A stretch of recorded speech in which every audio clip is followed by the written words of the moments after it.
Hello everyone, চলো দেখে নেব তোমার শত্রু এই মুহূর্তে তোমাকে নিয়ে কি ভাবছে। দেখো, তুমি তোমার লাইফের অনেক প্রবলেমস থেকে, অনেক নেগেটিভ সিচুয়েশন থেকে বারবার তো উঠে যাচ্ছ এবং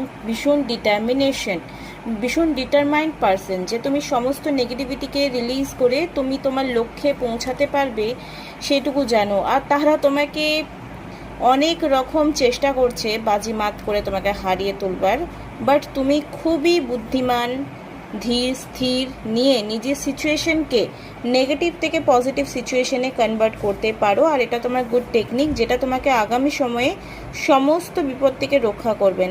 আর কোথাও না কোথাও ঈশ্বর তোমাকে বাঁচিয়ে রেখেছেন, প্রোটেক্টেড করে রেখেছেন।